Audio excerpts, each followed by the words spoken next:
Hello everyone. Good afternoon. Good evening. Good morning. Let's begin today's session, day 19 for our practice for speaking. This is day 4 for speaking practice, and let's start with section 2 and 3 and finish it off, and then we will start practicing on actual exams, the complete 4 papers. So let's move ahead.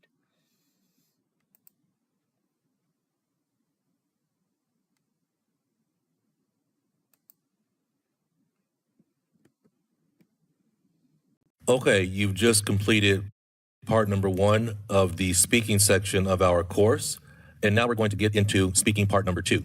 Part number 2 is known to be the most challenging section of a speaking test, and so we're going to spend a little bit of extra time to really break down how you can do well in part number 2. So let's get started. So what happens in part number 2? Part number 2, for most students, is one of the most challenging parts of the exam. So first, let's just go through the 5 steps of really what's going to happen here. So in step number 1, the IELTS examiner is going to give you a topic card. And on that card, it's going to have a description of a topic, and they're going to give you 3 or 4 prompts. So it might be something to the effect of, on the topic card, it might ask you to talk about an event where you invited your family over. And then they'll give you some prompts with that topic card. Who was invited? Why were they invited? What happened? Did you have a good time? Right? They're going to give you a piece of paper and give you 1 minute to take notes on what you want to say. You get 1 minute to take notes. After that 1 minute has concluded, the examiner is going to ask you to begin speaking. You're going to be able to speak and give your response to all of the prompts on the topic card. You'll have up to 2 minutes to complete your response. At the end of those 2 minutes, the examiner will stop you. Whether you are finished or not, they're going to stop you. So to be able to do a great job on part number 2, you have to be able to speak in a coherent manner for up to 2 minutes. Now, sometimes students ask me and they say, well, do I have to speak for 2 minutes? Can I just speak for 1 minute? Sure, you can. You can speak for 1 minute, and then you also can get a 5 on your speaking, right? You're supposed to fill up that entire 2 minutes of time. After the examiner stops you, they're going to move forward to part number 3, which we'll talk about later on. Now, of course, the examiner is going to be grading you on part number 2 according to the same rubric that they do on part number 1 and part number 3. In part number 2, in terms of fluency and coherence, they're really going to be looking for if you can really speak smoothly for those entire 2 minutes. Are you able to speak with punctuation? And what I mean by that is just as in writing, there are periods and commas and pauses. In speaking, that is exactly the same. But many times when I hear students speaking on part number 2, they just run through all the punctuation, and that's not good, right? Make sure they're looking for you to be able to use connectors and connect your ideas together. They also will be grading you on your lexical ability. And in part number 2, you're expected to be able to use a lot of topic-specific vocabulary and use a lot of synonyms. In terms of your grammar, the examiner is going to be looking for you to be able to give or provide mistake-free sentences and have a lot of tense control. Now, pronunciation is really, really highlighted in part number 2 because you're going to be speaking for 2 minutes uninterrupted. And in order to score well, the examiner has to be able to listen to you with each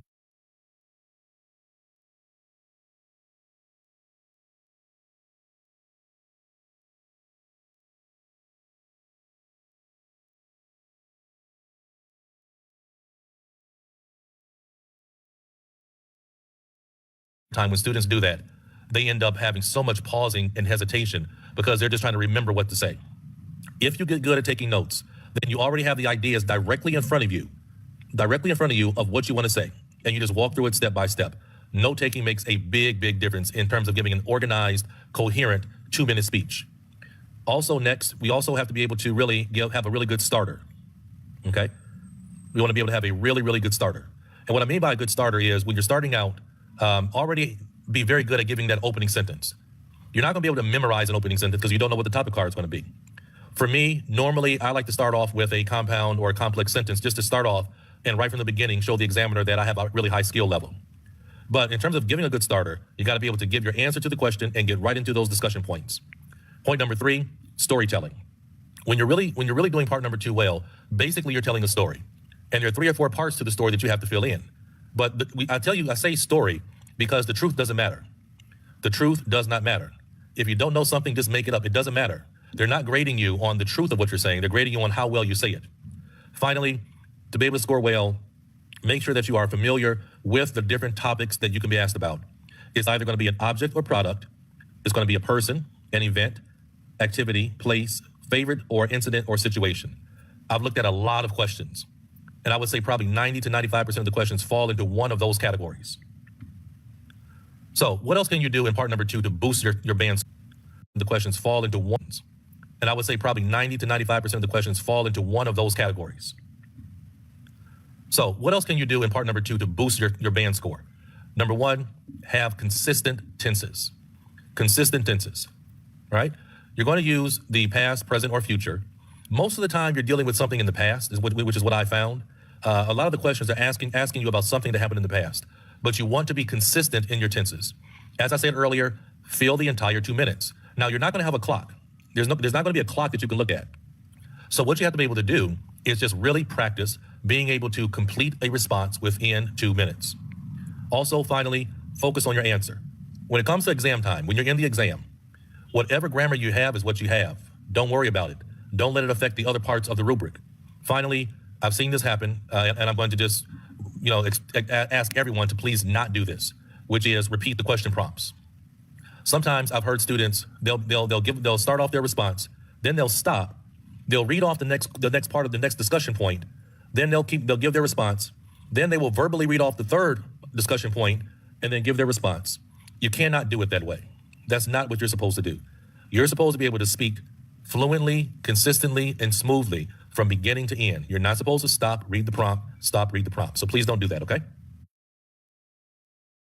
Now, in terms of the part 2 topic categories, the categories are very, very specific, right? I've gone through a lot of questions, and all of the questions are going to fall into one of these categories.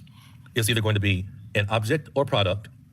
It's going to be a question about a person, a question about an event, a question about a specific activity, a place, something that's your favorite, or some type of situation or incident. The questions are going to fall into one of those topic categories. Now, the great thing is that the strategy that you're going to use is the same. It doesn't matter what the topic is.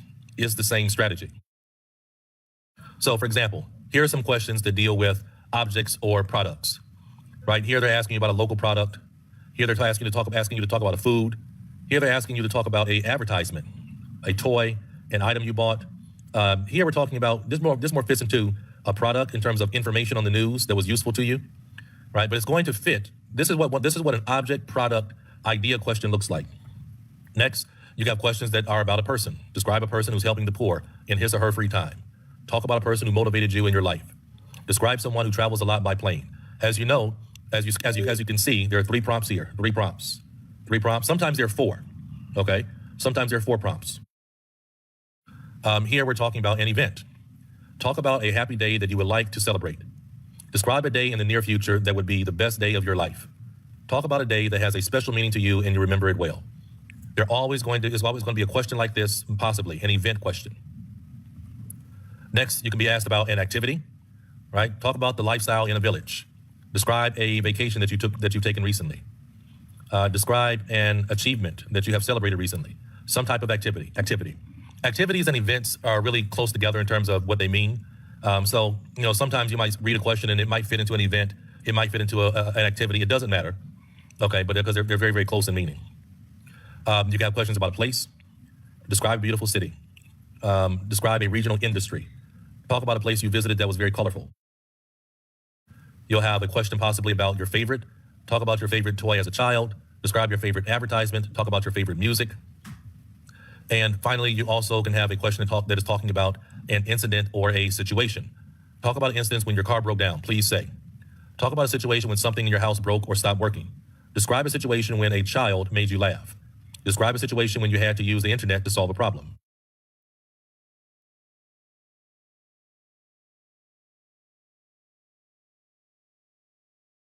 Now, let's get into one of the most important aspects of doing well on IELTS Speaking Part 2, and that involves note-taking. The note-taking process is very, very straightforward. In terms of your opening, I'm going to talk about this probably in the next slide, but when you're taking notes, do not write down your opening statement. Do not write down the first 2 sentences of what you're going to say. That is the biggest mistake that I see so many students do. Don't do that. You need to focus on getting the information that you're going to talk about in your discussion points. Because if you have good notes, when you're speaking, you can focus on how you're going to say something and not have to think about first what you're going to say, then how you're going to say it. So for point number one, you're going to, let's go back for a second, sorry. For point 1, you're going to write down 2 or 3 discussion points. Okay. And then for point number 2, you're going to have 2 or 3 discussion points. For point number 3, you have 2 or 3 discussion points, and you have a conclusion. Right? Now, if you have 4 discussion points, then that's fine. You'll have point 1, point 2, point 3, point 4, and you'll have a conclusion. Like I said, sometimes you can have 3 discussion points or you can have 4 discussion points. All right, so looks like my computer has been trying to jump to the screen. I guess maybe it knows that this is something really important that I want to say to you, which is don't make this big mistake in your note taking. Don't write out your opening, right? So for example, some students, when they take notes, they'll write out their opening statement, right? Although I've had many phones over the years, I'll always remember the first cellular phone I ever owned. Today I'm going to talk about my Nokia 550, the first phone I owned, right? Some students spend their 1 minute of note-taking time and they'll write out their opening statement. That is the biggest mistake that causes bad scores on part number 2. Number 1, all you're doing is copying the question language. You're copying down the question language. When you're just here, you can see here, it says, describe your first mobile phone you ever owned, right? And in this statement over here, you can literally see that the person is copying the question language, which shows zero talent in English. This is what most basic level students do on the exam. Don't do that. Also, when you write out an opening statement, it prevents you from taking notes on the discussion prompts. That's what you need to do. You have to be able to take those notes on the 3 or 4 discussion points. That way you know what you're going to talk about.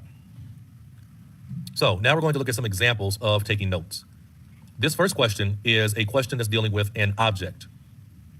A question is dealing with an object, right? So it says, describe your first mobile phone you ever owned. Please say, how old were you when you got it? When and why did you buy it? How did you feel when you first got it? So over here, we can see that we have the opening statement, and I did not write anything. We only have 1 minute to take these notes. 1 minute, that's all. So within that time period, I'm going to write down some notes for discussion point number 1. There are my 3 things I'm going to talk about. I'm going to write down my discussion point number 2. Here are the items I'm going to talk about in terms of when and why did I buy it. And here are my points or my ideas for discussion point number 3. How did I feel? Excited, jumping around. I ran around and showed everybody. Over here, you can see that I'm saying for point number 1, you need to take 20 seconds to write down what you're going to talk about. 20 seconds for point number 3, 20 seconds for point number 4. Now, of course, if there are 4 points or 4 discussion points, that's going to be 15 seconds for each discussion point. Now, on the exam itself, this is what your notes would look like, because you're going to be given paper to take notes on. So you would write down what you're going to talk about for discussion point 1, what you're going to write down for discussion point 2, and what would you write down, what you're going to talk about for discussion point 3. If you have this information in front of you, it makes it very, very easy to be able to speak, because you know what's coming next. All right, let's get into another example of organizing and taking notes. Taking notes really is the most helpful skill that I can try to explain to you for part number 2. Most of my students that score really, really well, and I'm talking about the ones that are getting 8s and 9s, they take notes. A lot of times when I find out students are getting 5s and 6s in their speaking, they don't take notes. They're trying to speak off the top of their head. Here, we're talking about an activity. Describe a paid work you or your friend had done. You should say when you did that, where and how long you did, why that work is important to you. Now here, we actually have 4 discussion points, because the first thing we have to do is describe it.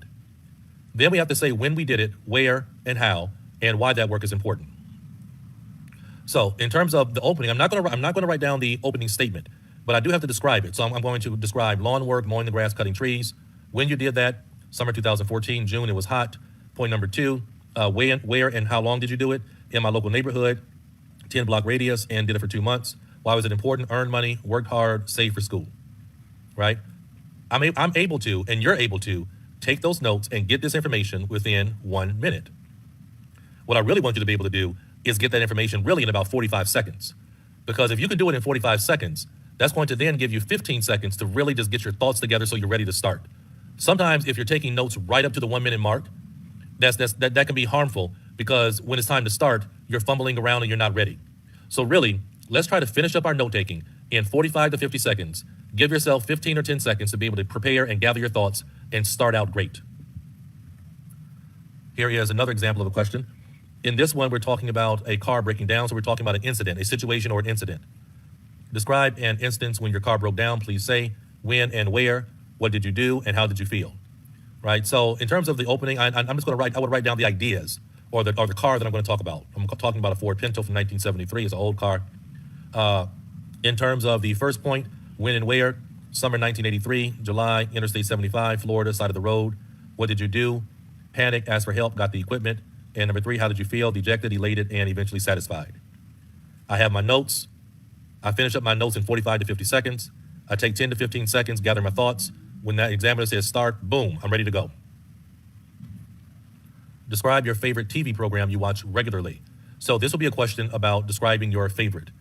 We have to describe it. We have to say when and where and why. So in my opening, I'm not going to write the opening. I'm just going to put the name of the TV show, Star Trek. Then in terms of describing it, I'm going to describe the TV show, happens 500 years in the future, involves space travel, first contact, discussion point 2, when and where. When does it come on and where do I watch it? And discussion point number 3, why do I like it? It triggers my imagination, makes me feel hopeful. I get to see future inventions. I have my information in front of me. I can see what I'm going to talk about. Now, I know some of you are going to say, well, would you give me some examples? Would you speak it and let me see what it sounds like? I'm going to do that, okay? That's going to be in another video. Now, this is what it looks like when you're talking about a place that you would like to go and read, right? So in terms of an opening statement, we would not write out an opening statement. They're going to ask you about where do you go? And so that's point number 1, where do you go? The beach, Grand Barraby, which is in Côte d'Ivoire, which is in the western part of the Ivory Coast. Point number 2, how often do you go? Once a week in the fall or spring, twice a week in the summer. When I don't work, I go 2 or 3 times. Point number 3, why do you go there? Provides clarity, no distractions, and allows escape into a story. Right, those would be the items that I would talk about, and that's the information that I would get in 45 to 50 seconds. Next, describe an event where you invited family and or friends. So now, this is a question where we're talking about an event. Again, in the opening, I'm not going to write out an opening statement. When and where? May 2000, Phillips Restaurant, Maryland. How was the food? Salad bar, appetizers, seafood buffet. Did you enjoy it? I'm going to talk about what the conversations, the stories from friends, and having everyone together. When it's time to talk, I'm just going to really walk through that information and create sentences. That's where you're able to show your talent in part number 2. Are you able to take these ideas and create sentences in a coherent manner that's going through a storytelling process? Right? And in this one, we're talking about a person, right? Name a person you know who speaks a few languages. Who is this person? What languages? How does she use this ability? No opening statement. Who is the person? Mia, friend from work from Morocco. Point number 2, what languages do they speak? Amazigh, Darija, French, classical Arabic, and English. And point number 3, document translation in terms of how does she use the ability, document translation, also as a bridge between communities, and creating subtitles for movies, right? So that's a language question, okay? So thank you for joining us in this explanation or overview of speaking part number 2.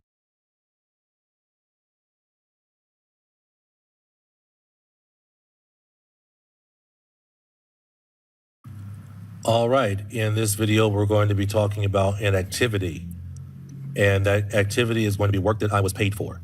And here is a sample answer.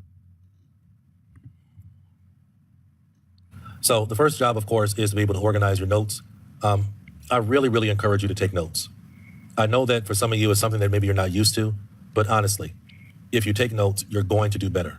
You're not going to have to think about what you have to say. You can just focus on how to say it. So here we're going to talk about describing a paid work you or your friend had done. Describe it, when you did that, where and how long, and why that work is important to you. Okay, so we can see the 4 points that I'm talking about here. I'm describing it: lawn work, mowing the grass, cutting the trees. When I did it, point number 2. Point number 1, really. And then point number 2, we're talking about where and how long. And point 3, which is why that work was important. Really, we have 4 points here because the first thing you have to do is describe the work. So really, we actually really have 4 different points here, or 4 different discussion points. So I'm going to give you a sample answer, and I'm going to read I'm going to read the opening statement, which describes the work, and read point number 1, or speak to point number 1 along with that opening statement.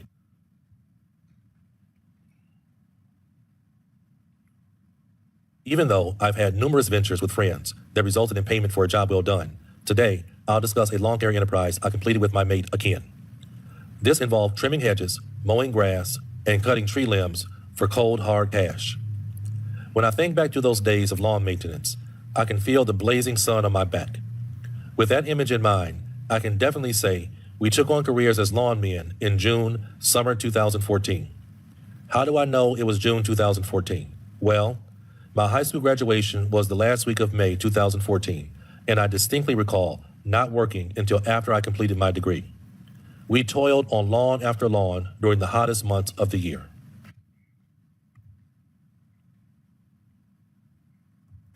Where and how long did you do this job? When we first came up with the idea to become a part of the landscaping business, we decided to confine our target market to our local neighborhood. Within a 10-block radius of our residences, there were, at that time, at least 100 homes that had a front and backyard. Now, without thinking twice about it, I know that we only engaged in this arduous and tedious profession over a 2-month period. This limited time period was due to our starting university in August of that year, but honestly, I don't imagine we could have continued for an extended period because the work was extremely taxing. Right here, I'm showing you a lot of vocabulary: landscaping business, subject specific; target market, subject specific; front and backyard is related to the topic that I'm talking about in terms of lawn care business. Without thinking twice about it, fluency language. This is really good fluency language because it extends and explains. But honestly, good fluency language. The work was extremely taxing. Again, that's really good subject specific vocabulary that talks about the job. All right, and finally, why was that work important to you? Earning money, learning investment, and saving for school. But I'll tell you what, this yard maintenance trade taught me some of the most valuable lessons in life. For one, it was my first time earning money, and so I learned the value of a dollar. More than learning the value of a dollar, this work enlightened me on the concept of return on capital. What I mean by that is, my mate and I had to chip in on the equipment to do the job. And by the end of the summer, we had quadrupled that initial investment. Lastly, this self-employment will always carry weight with me because it enabled the saving of a few dollars that went towards the purchase of books and other university requirements. Okay, I'll read that one more time. But I'll tell you what, this yard maintenance trade taught me some of the most valuable lessons in life. For one, it was my first time earning money, and so I learned the value of a dollar. More than learning the value of a dollar, this work enlightened me on the concept of return of capital. What I mean by that is my mate and I had to chip in on the equipment to do the job, and by the end of the summer, we had quadrupled that initial investment. Lastly, this self-employment will always carry weight with me because it enabled the saving of a few dollars that went towards the purchase of books and other university requirements. Okay, great language. Now, I hope that you heard a little bit of when I was really chunking language together. So, for example, when I said this first phrase, I didn't say, but I'll tell you what. You know, you don't say it that way. You chunk all of that together. But I'll tell you what. Right? But I'll tell you what. Not, but I'll tell you what. Okay, so to really sound like a native speaker, you have to be able to chunk that language together. Really, this language, more than learning the value of a dollar, that's really good fluency language and also really good coherence language because I'm really connecting those ideas together. What I mean by that is that's really good fluency language, really explaining what I just mentioned before again. Chip in, really good phrasal verb here. Self-employment is really good vocabulary. Carrying weight with me, really good idiomatic language here. So all of this really just adds up to getting a great score.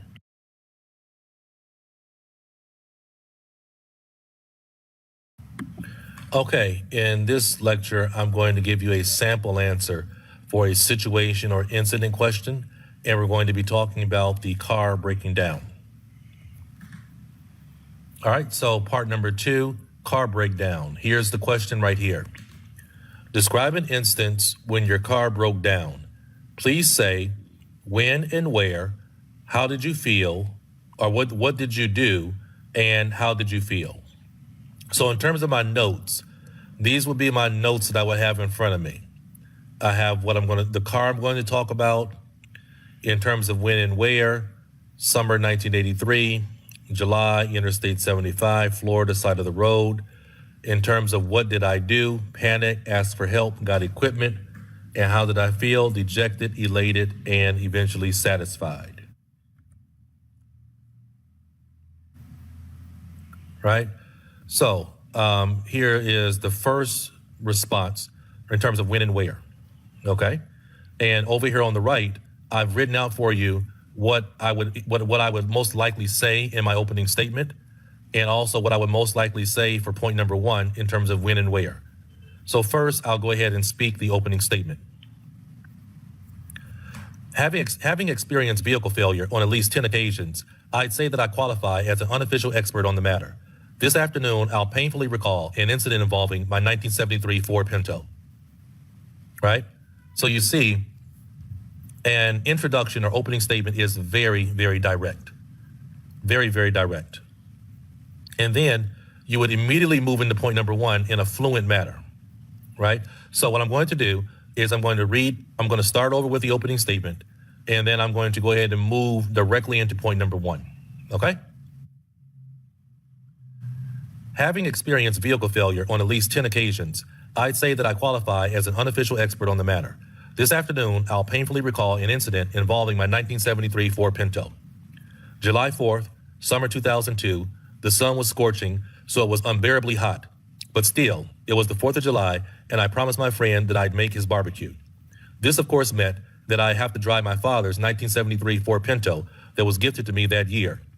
I jumped on Interstate 75 and was about 1 mile from my destination when the head gasket blew, pillowing white smoke into the air. I slowly drifted off to the shoulder and sat there, dispirited, as my plans were ruined along with my car. Right? Okay, let's move forward. So, what did you do? Over here, you see my notes. Panic, asked for help, got the equipment. And so, of course, I would smoothly move from point 1 to point number 2. Of course, my first instinct was just complete panic because this was my first hands-on experience with motor vehicle failure. Without thinking, I eased myself out of the driver's side door, stood next to the white divider separating the right lane from the shoulder, and began waving my arms frantically in an attempt to convince a fellow driver to stop and help. After 20 minutes of looking like a cheerleader and realizing that no one was coming to my rescue, it came to me that I had tools, spare parts, and a repair booklet in the trunk. Eventually, I performed a temporary fix and was able to get moving towards the gathering. Now, the language in purple, of course, because without thinking, after 20 minutes of looking like a cheerleader, that language in purple is all really good fluency language. The language in red, we have here in red, is just subject-specific vocabulary. Hands-on experience, motor vehicle failure, driver's side door, the white divider separating the right lane from the shoulder, all of that is just subject-specific situations dealing with a car breaking down. Good vocabulary, waving my arms frantically, right? That's very good in terms of, showing an action. And then we have good parallelism here, tools, spare parts, and a repair booklet in the trunk. And also eventually is really good connecting language because it really connects the ideas together. Okay?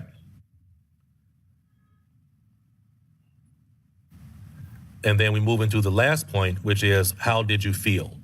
And we're going to talk about feeling dejected, elated, and eventually satisfied. All right? Overall, I'd say this situation took me on a roller coaster of emotions. I started with complete feelings of dejection because the car seemed to be dying before my own eyes, and I was likely to miss the barbecue. However, my downhearted and despondent attitude slowly transformed to a sense of satisfaction as I followed the instructional pamphlet and repaired the automobile. In the end, I felt quite elated and full of myself as I sped off towards the get-together. That breakdown of my Ford Pinto was my first car repair job, but not by any means my last. Okay, so thank you for joining me on this sample answer or an example of the kind of language that you would use in a part 2 answer. Now, in terms of the sentence amount, depending on your fluency and your speed of talking, you might end up having maybe one less sentence than I gave, or maybe you might have one more sentence than I provided. Okay? So thanks a lot, and I'll see you in the next video.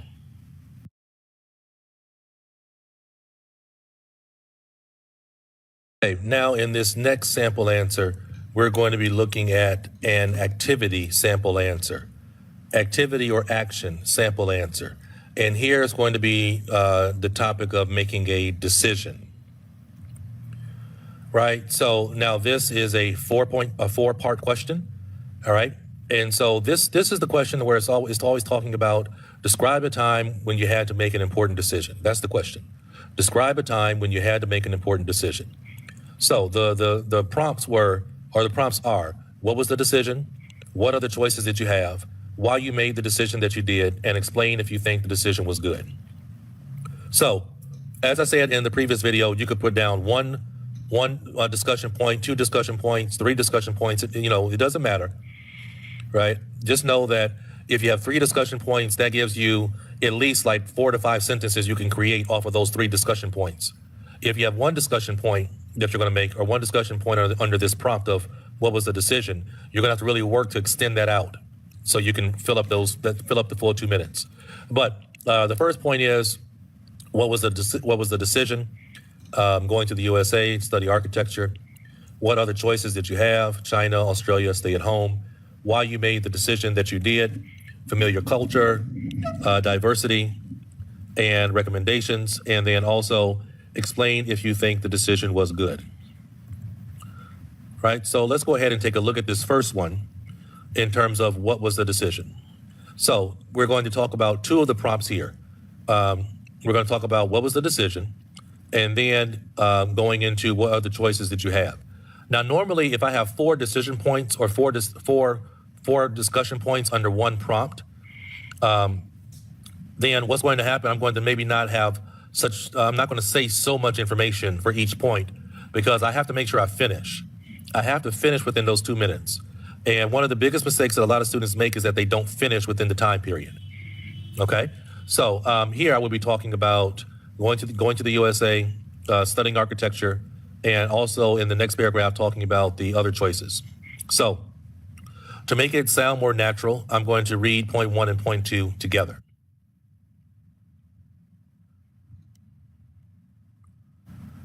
One major resolution I made in life involved my matriculation from Ghana to the USA to study architecture. Settling on studying in the USA meant I'd have to spend 4 years away from home. Now, living and learning with Americans was not the only option, since universities in Australia and China presented me with full scholarships based upon my past accomplishments. China had to be disregarded due to the language barrier, and Australia was taken out of consideration based upon the distance from my homeland. One other option was to remain at home, but the Accra institutions did not utilize the latest architectural methods. Right? Now, in one of the other lecture videos that you'll be able to get to later on, you'll hear me answer a question in a more natural way. There's a difference when you're reading out an answer to somebody and speaking naturally. Really, the main purpose of this sample answer is really just to give you the kind of language, vocabulary, fluency, and grammar that you want to use to be able to score very well. So here we're using really good synonym language with major resolution, matriculation, which means going from one place to another, really great high-level word. Settling on, phrasal verb, really scores you some really high points. Now is a great fluency tool. Since is a great fluency tool because it helps you extend and to explain. China had to be disregarded, another great vocabulary word. Due to. I don't have it highlighted, but due to is like since, it helps you to extend. And, meaning I'm doing a compound sentence. Based upon, also really good fluency language that helps me to extend, right? So I hope you really are able to absorb this vocabulary, this fluency language, this grammar that I'm using. And then I want you to be able to practice doing it on your own. All right, next, why you made the decision that you did. Familiar culture, diversity, and recommendations are what we're going to talk about here. Settling on the USA as my temporary home involved considerations of culture, diversity, and recommendations. Actually, culture played a huge part in the decision. Because I had grown up watching American movies, I felt that I understood the lifestyle and would have an easier relocation. Naturally, I'd want a diverse experience since my country lacks this aspect. So, the United States being the most diverse country on earth made quite an impression on me. To tell you the truth, the most influence came from my family members, who previously graduated from universities in New York and California. So here we see really good fluency language, actually, naturally, to tell you the truth, right? Here I have this highlighted in green because this is a great example of a great example of parallelism. We're using since and so to create compound complex sentences, using a relative clause who. So all of this grammar, vocabulary, this really gives you a lot of really good tools that you can use to give a great answer.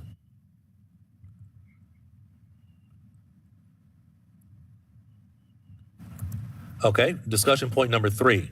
Explain if you think the decision was good. So here I'm going to talk about groundbreaking research and excellent job. So only 2 prompts here, only 2 discussion points here. That being said, I couldn't deny that leaving home wasn't filled with doubt and considerable reservations. But ultimately, studying abroad in Detroit served me well. Taking into account the fact that during my 4-year stay, I produced groundbreaking research on the restoration of ancient West African architectural techniques, I'd have to say that the decision was rewarding. This research led to my attaining an excellent position with a top architectural firm that is actually putting my research into real modern-day constructions.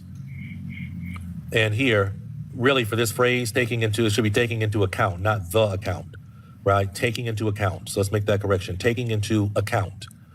All right. Now, one thing here that will be really impressive to a grader is we have a lot of challenging words to pronounce that all are coming together at the same time. Groundbreaking, compound word, research, restoration, architectural techniques, and then we have some good fluency language. I'd have to say that the decision was rewarding. So if you're able, really, from this point, from taking into account to this part right here where we have rewarding, that's a lot of skill in that one sentence, that one combination of language together. Taking into account the fact that during my 4-year stay, I produced groundbreaking research on the restoration of ancient West African architectural techniques, I'd have to say that the decision was rewarding. Right? I'll say it one more time so you can work on your pronunciation. Taking into account the fact that during my 4-year stay, I produced groundbreaking research on the restoration of ancient West African architectural techniques, I'd have to say the decision was rewarding. This research led to my attaining an excellent position with a top architectural firm that is actually putting my research into real modern-day constructions. Okay, so thank you very much for joining me on that sample answer, and I will talk to you in the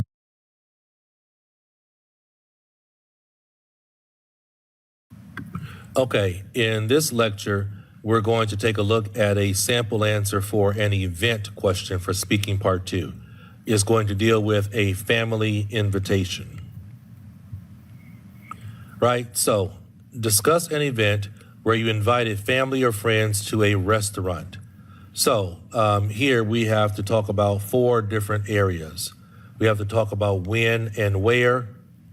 We have to talk about how was the food, and talk about did you enjoy it. As I said, when you're taking notes, do not take notes in your opening, unless you're just putting in the name of a place or a location or the object you're going to talk about. But do not write out in statement. If you do that, you won't have time to get the important information for when, where, how was the food, and did you enjoy it, right? So, when and where, we're going to talk about May Phillips Restaurant located in Maryland. How was the food, the salad bar, the appetizers, the seafood buffet, and did you enjoy it? We're going to talk about the conversations, friend stories, and everybody being together. So let's move forward, and I'll try to give you some sample answers so you can have language, fluency language, vocabulary language, and grammar that you can use for your own answer choices. Right, so in this first one, we're going to talk about the opening statement, and also we're going to talk about when and where you invited the family members. Okay, so we know we're going to talk about May 2000, Phillips Restaurant, and located in Maryland. So I'll go ahead and speak out this opening statement.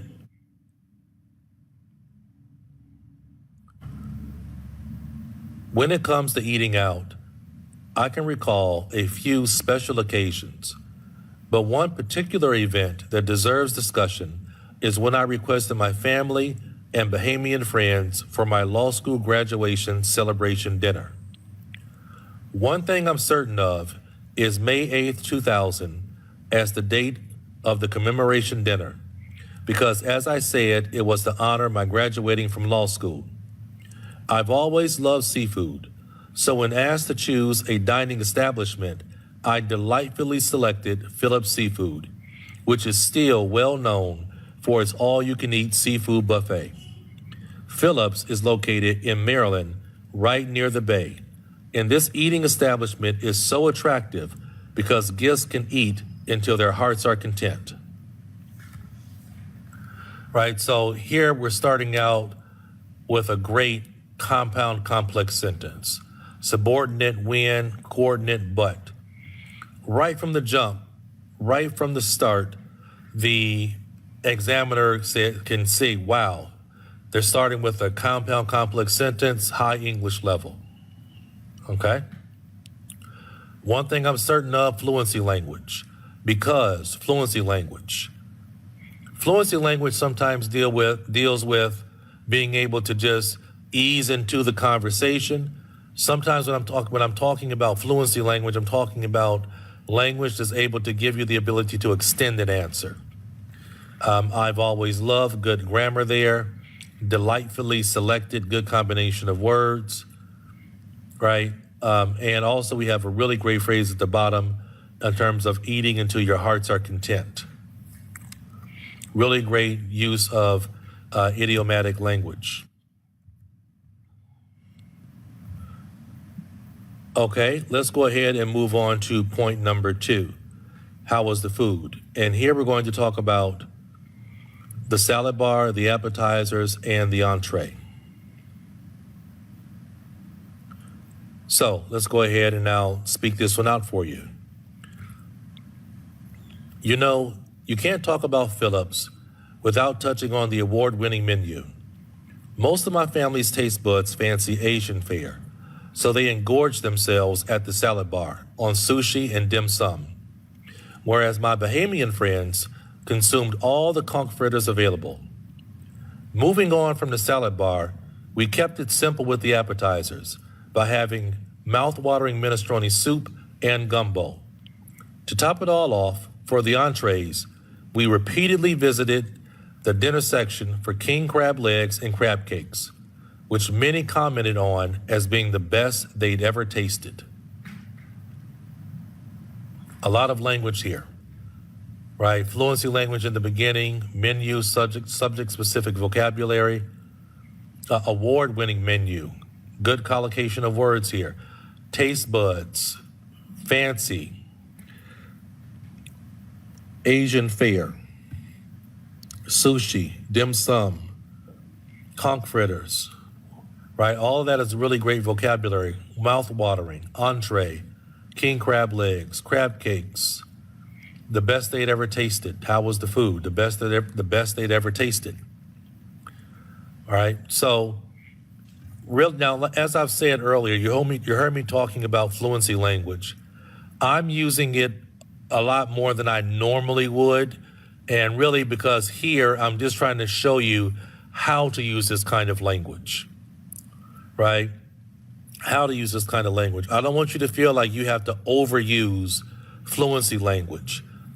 So, I mean, what I'm trying to really sometimes pack a lot into one answer. Now, a lot of times when I'm just speaking naturally, I might say this much fluency language. Yeah, easily I could. Okay, easily I could. But when you use it, it has to sound natural.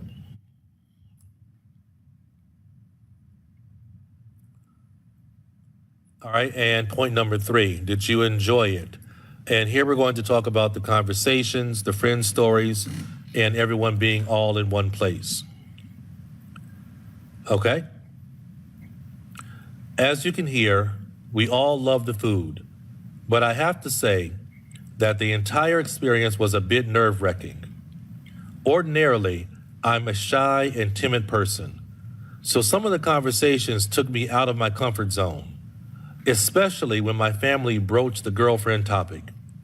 Normally, I frown upon being the center of attention. So I got a little out of sorts when my friends began to recount stories about my love life. All in all, it was great to have all the people I care about in one place.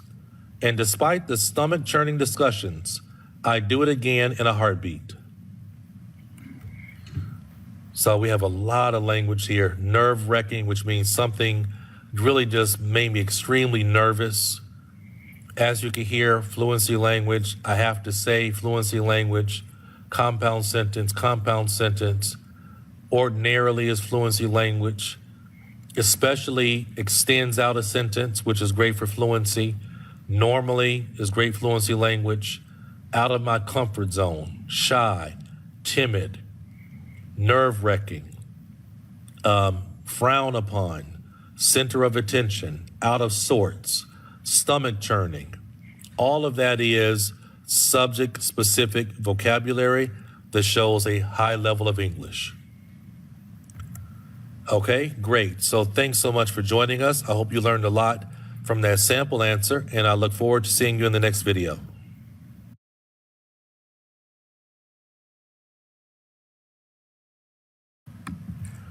Okay, in this lecture, I'm going to give you a sample answer talking about something that's your favorite. So here we're going to talk about your favorite TV program. So let's get into it. Describe your favorite TV program you watch regularly, right? Part 2, your favorite question. So here, I just put down the name of the program I'm going to talk about, Star Trek Discovery. One thing I want to point out here is it says a TV program you watch regularly. So the way that I interpret that question is they're talking about right now, because it says that you watch regularly. So, we're not talking about 20 years ago, 30 years ago, 40 years ago, 10 years ago. We're talking about right now. All right, so I'm going to talk about Star Trek Discovery. I have to describe the show, talk about when and where, and talk about why I like it. So for discussion point 1, I'm going to be talking about that it happens 500 years in the future, involves space travel and aliens, first contact, when and where. It comes on Wednesday at 8 p.m. and where I watch it in my house. I've been watching it from 2017 to 2019 right now. Why do I like it? My notes are trigger my imagination, make me feel hopeful, and to see future inventions and technology.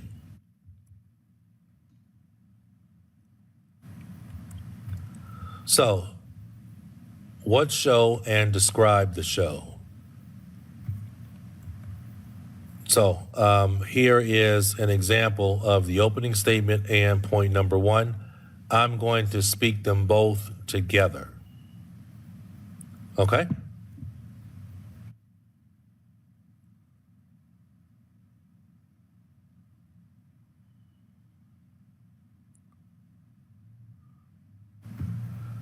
It's really challenging to narrow my answer down to one TV series I love to view weekly.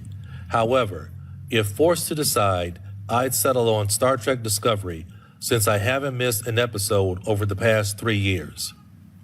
Even though Star Trek has been around over the past 50 years on television, I'm not going to assume that you know anything about the show. There have been about 6 different versions that were created based upon the original series in 1966. But I'm specifically referencing the latest Star Trek entitled Star Trek Discovery. Discovery takes place 500 years in the future, and it involves space travel and contact with new alien races. The main focus of this sci-fi series relates to overcoming differences and misunderstandings between species. Okay, I'll read that one more time. It's really challenging to narrow my answer down to one TV series I love to view weekly. However, if forced to decide, I'd settle on Star Trek Discovery since I haven't missed an episode in over the past 3 years. Even though Star Trek has been around over the past 50 years on television, I'm not going to assume that you know anything about the show. There have been about 6 different versions that were created based upon the original series in 1966. But I'm specifically referencing the latest Star Trek entitled Star Trek Discovery. Discovery takes place 500 years in the future, and it involves space travel and contact with new alien races. The main focus of the sci-fi series relates to overcoming differences and misunderstandings between species. Okay.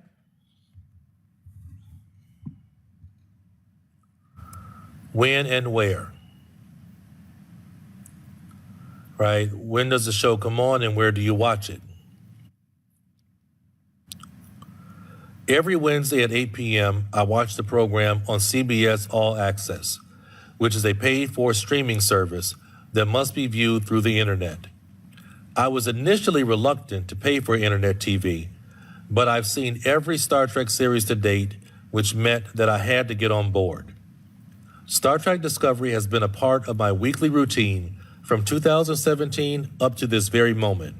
Normally, I prepare my favorite meal of spaghetti and meatballs and then head to the basement where I have a large flat-screen TV and surround sound speakers that are perfect for a television serial based in science fiction. Now, sometimes when you hear me saying an answer, I might change the words or change the language because there are just some things that you say better spoken than they are in written form. For example, when I said television, instead of saying television, I said TV. So sometimes I change the language just because it just sounds better. Some things sound better spoken.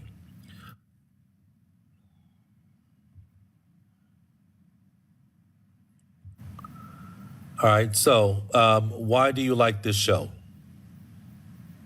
We're going to talk about it triggering my imagination, making me feel hopeful, and also seeing future inventions and technology.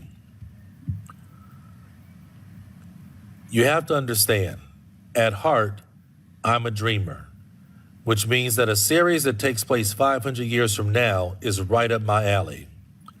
When I view episodes of Star Trek Discovery, my imagination is triggered due to the appearance of the aliens and new planets visited weekly.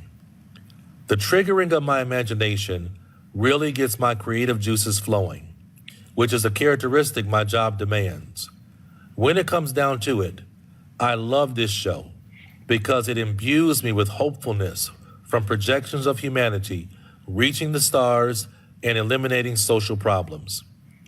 If that isn't enough to explain my affection for the program, Discovery also sheds light on upcoming inventions that will reach store shelves soon.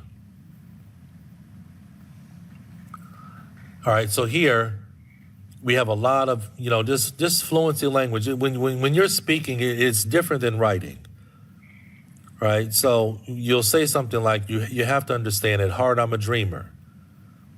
And then I explain why I'm a dreamer, right up my alley, right? That's really good idiom language.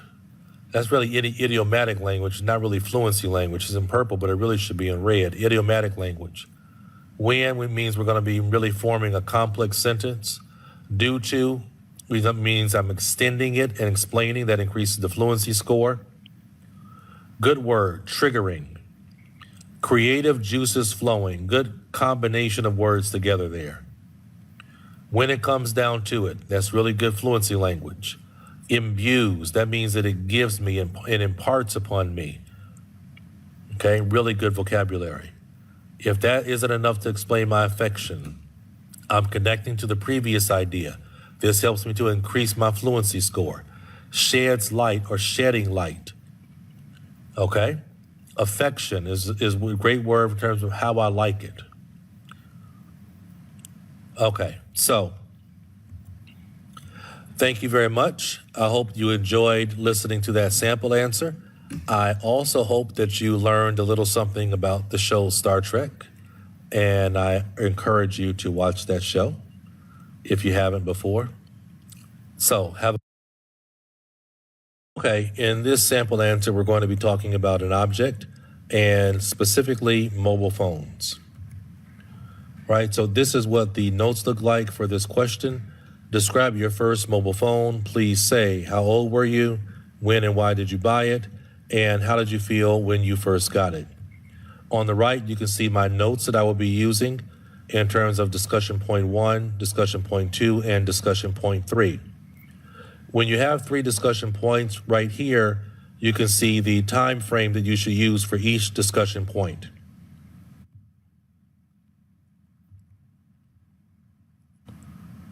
So in this first discussion point, we're going to be talking about describing the first mobile phone. How old were you when you got it? High school freshman, teenager, 14 years old, and my sister's age is going to help with knowing when I got it. There's the opening statement and also discussion point 1, and I'm going to speak them both together. Although I've possessed countless wireless phones over the years due to damage or new model releases, I'll always remember my Nokia 550, the first digital device I ever called my own. I can distinctly remember that I was a high school freshman when I came into possession of one of the most technologically advanced cell phones at that time. The typical Bahamian secondary student begins school at 13 or 14 years of age, depending on their birth month. Being that my birth month is February, I was definitely 14 when I was awarded my Nokia 550. I can further confirm this age because my sister received her first phone at 15, and I'm 1 year younger than her. All right, so we have some really good language here, although it means I'm going to have a really good fluency because we're going to create a complex sentence here. Wireless telephone, subject specific, possessed is synonym for own, new model release, digital device, called my own, another synonym for owning. In terms of age, high school freshman gives an idea of the age. Possession, which I'm using a different word form of the word possessed, so that shows really good lexical ability. Starting out being as a gerund, which is really good to do. I can further confirm, which means this is good fluency language because I'm extending out the previous point. I'm going to explain the previous point a little bit more. When and why did you buy it? All right, so we're going to talk about summer of 2000, that my father bought it, and it was for good grades. As I previously stated, I had just started high school when I received this phone. And if my memory serves me, it must have been summer 2000 when I first held this Nokia 550 in my hands. Having only been 14 years of age at the time, I didn't actually purchase the phone myself. Instead, my father had decided to snap this up in a flash sale and present it as a birthday gift. He'd informed me the previous year that if I performed well in school, which I did, that he'd furnish me with my first mobile phone. As I previously stated, really good fluency in connecting language. If my memory serves me, really good phrase there. Must have been summer 2000, starting with a gerund, purchase, snap up, all that deals with buying. Furnish deals with buying. So we have a lot of good synonym language here.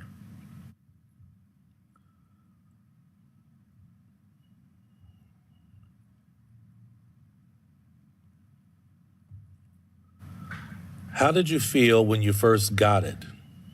Excited, jumping around, ran out to show everybody.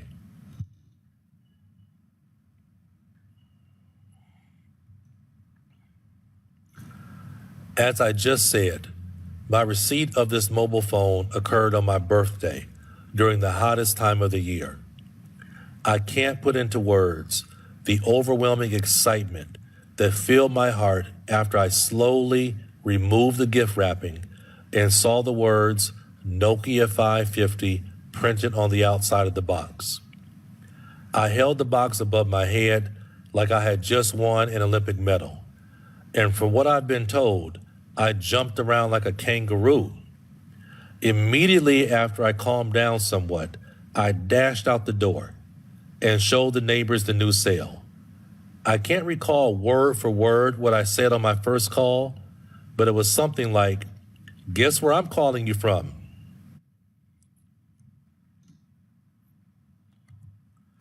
All right, so thank you very much for that object sample answer. Thank you for joining me on that object sample answer. And I look forward to talking to you in the next video. Talk to you soon.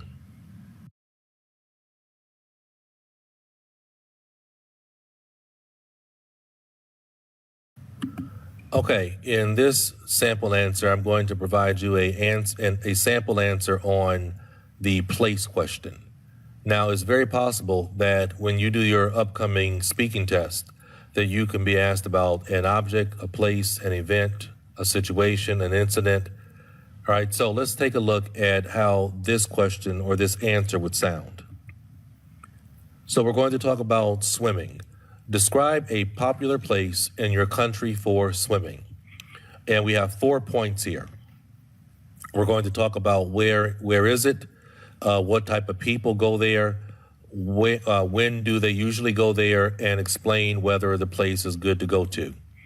So for each of these points, for each of these prompts, I'll put down 3 discussion points that I'm going to talk about. Now, if you want to put down 2 discussion points, that's fine. If you want to just have 1 discussion point for each prompt, that's fine. It's just that when you have 1 discussion point, that means you have to really explain and extend your ideas on that 1 discussion point for each prompt. So let's talk about a swimming place, right? And first we're going to talk about where is it? And I'm going to talk about discuss the National ATC Aquatic Training Center. I use an abbreviation. I encourage you to also use abbreviations. Burma Camp ex-military base. Now here I've combined the opening and point number 1 together. So let's hear what this sounds like. The most famous swimming facility in Ghana is the National Aquatic Center located on the outskirts of Accra, which is the financial capital of Ghana. This place is also known as the Burma Camp Outdoor Swimming Facility, and a notable number of citizens from all walks of life swim in this 50-meter lane Olympic-sized pool. Most locals know that Burma Camp is located on a property near Kotoka Airport, which was formerly operated on by the military forces of Ghana. From the center of town, it would take approximately 25 minutes to reach the site.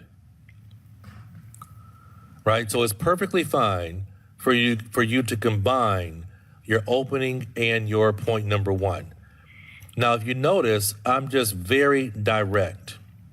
I'm not using really a cliche opening of today I'm going to talk about. That's fine, but it's almost like 80% of the people that I hear do a part 2 response, they all start out the exact same way. Today I'm going to talk about. Sometimes you can just be very direct in terms of really getting into the question right away, because that 2 minutes runs very, very fast. I'm going to read that opening and point number 1 again for you. The most famous swimming facility in Ghana is the National Aquatic Center located on the outskirts of Accra, which is the financial capital of Ghana. This place is also known as the Burma Camp Outdoor Swimming Facility, and a notable number of citizens from all walks of life swim in this 50-meter lane Olympic-sized pool. Most locals know that Burma Camp is located on a property near Kotoka Airport, which was formerly operated on by the military forces of Ghana. From the center of town, it would take approximately 25 minutes to reach the site. Okay? Now, one thing I wanted you to hear is my chunking in that answer, chunking. To really sound like a native speaker, you have to really be able to chunk the words together. Here we have some good language in terms of locations, outskirts, really swimming facility, good language from all walks of life, right? So let's keep talking about point number 2. What people go there? I'm going to talk about professional swimmers, military trainees, and everyday people. So let's hear what that type of answer would sound like. I'm happy to say that Burma Camp provides opportunities for people from different segments of the population, which is a huge plus because everyone should benefit from this publicly funded facility. That being said, professional Olympic training swimmers are fixtures at the facility because it's one of the only options that adheres to international standards. Besides the professionals, on certain days, the military takes over the facility to train new Navy cadets. Yes, the military and professionals are present at Burma, but also the facility managers guarantee that general public has full weekend access.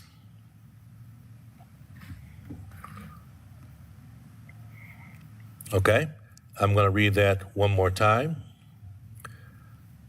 I'm happy to say that Burma Camp provides opportunities for people from different segments of the population, which is a huge plus because everyone should benefit from this publicly funded facility. That being said, professional Olympic training swimmers are fixtures at the facility because it's one of the only options that adheres to international standards. Besides the professionals, on certain days, the military takes over the facility to train new Navy cadets. Yes, the military and professionals are present at Burma, but also the facility managers guarantee that the general public has full weekend access.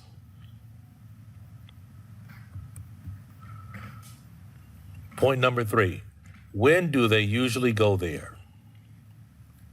Right, point number 3, when do they usually go there? I'm going to talk about who goes there on Monday, Wednesday, Friday, Tuesday, and Thursday, and the weekend. Now, this swimming pool is open to the public only on certain days. To be honest, I prefer if the average Joe could swim at Burma every day, but as it is, their time is reserved for the weekends and limited periods on Monday and Wednesday.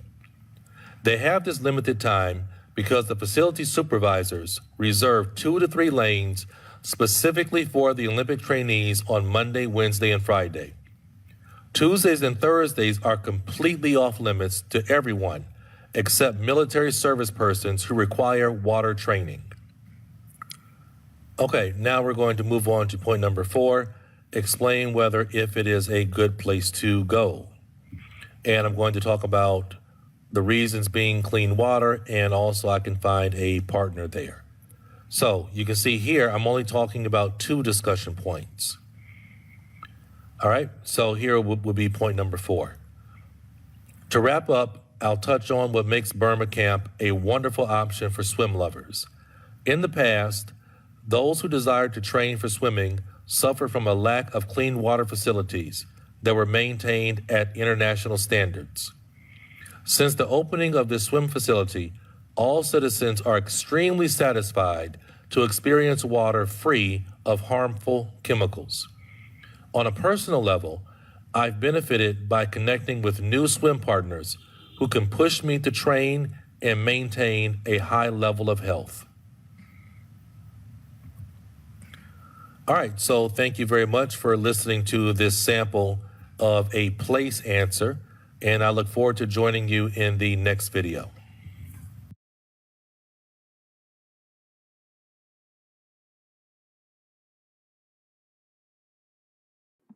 Okay, so I think we will conclude for today and we'll continue part 2 and part 3 tomorrow for our final day of speaking. Thank you very much.